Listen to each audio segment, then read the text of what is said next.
Hey, this is John Popper from Blues Traveler, and you're watching Launch, and come with us and see Blues Traveler at the Hang. My teacher, a sax player, Arnie Lawrence, he said another anecdote, another quote. The blues is the sound a baby makes when it cries for the very first time, because after that, he knows he'll be picked up, and then it's all show business. I think yours is the best song I've ever written, just in terms of the shape of it. And I'm really proud of that. That was the one that I stayed up really worrying about. You know, that was the one I held its little hand. Walking in Memphis. My feet 10 feet off of Beale. Yeah, I'm walking in Memphis, but do I really feel the way I feel? What the hell kind of song is that? Both New Orleans and Memphis are incredible music towns. They can both fairly claim the birth of the blues. I get credited for doing all sorts of stuff I didn't actually do, and you know, it's kind of amusing.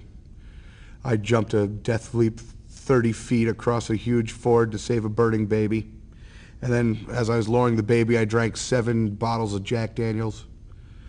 Okay, sure, cool.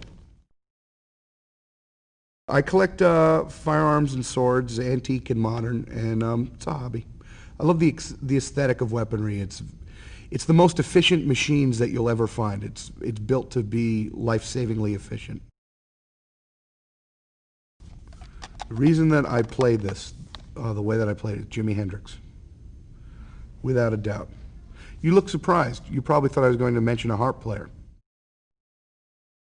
Oh, you mean the FAQ on the website? That is an independent body of writers who took it on themselves to report on us, and I don't know how they got a lot of the information they got. Some of it I just can't comment on because they hit a little close to home on quite a few things. The first video we made we cared about, and then we heard that MTV didn't like long guitar solos, so they wanted a different edit. Same length of song, but they wanted to edit because guitar solos aren't in this year. So with that in mind, I mean, you know, how much can you care about this? It's nonsense. It's, you know, I try and ham it up because what the hell else are you going to do? The live thing's great because when you play, you have the immediate reaction of the crowd. You know, you're up there sweating, you can have a drink. And if you mess up, you just, you know, brush it off and you keep going. You know, you have train wrecks all night long. And that gratification is immediate, and it's much more kind of come as it may fun. It just kind of blows right down, and you know you're having fun while you're doing it. The record is just, it's a very different animal. It's something we learned to kind of reconcile, that making a record is a different thing from playing live, and to try and mesh the two, it's just a totally different medium. There's a song, Psycho Joe, is really kind of twisted and weird. There's a song called Yours where we have a really great string section on it. And there's also a really great blues song at the end of it called Make My Way, which is a very loose, open jam, which feels something we hadn't, I don't think, done on record before. I'm a huge fan of Charlie Parker's playing style, because the saxophone player.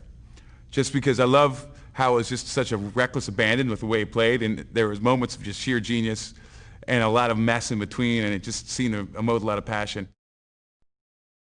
They're a real pain in the ass to make. They just suck to go and sit there and we wait all day. And we just made one 2 days ago and just sit in the rain, and then the lightning was striking us on the bridge, and then it takes, you know, 17 hours to do what should take an hour and a half.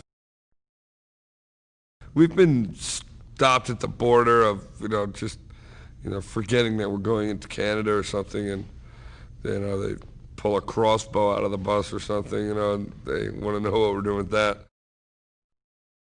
New Orleans is a crazy town, definitely. I've spent a lot of time here. When we were recording our third record, John crashed into a car on his motorcycle and shattered his legs and was in Tulane Hospital for like 2 months. So we all lived here for like 2 months, and we really got to know this place. We have so many great tour stories from Europe, and just all the hardships of getting a record deal, signing with a management company, all kinds of, you know, legal problems, and doing long tours where, you know, we didn't make any money and went horribly into debt. And just those are the kind of things that bond you and keep you together. I was over in Europe, and all my cousins were around me, and it was the first time they'd ever surfed the web, and I was like, I gotta show you the website. So I logged on, went to the chat room, and we were just gonna chat with people in America or all over the world, and there was this disgusting picture of like a 12-year-old, girl, like just really, really bad, and I was so embarrassed, and it's just, all my cousins were like, wow, that's really weird,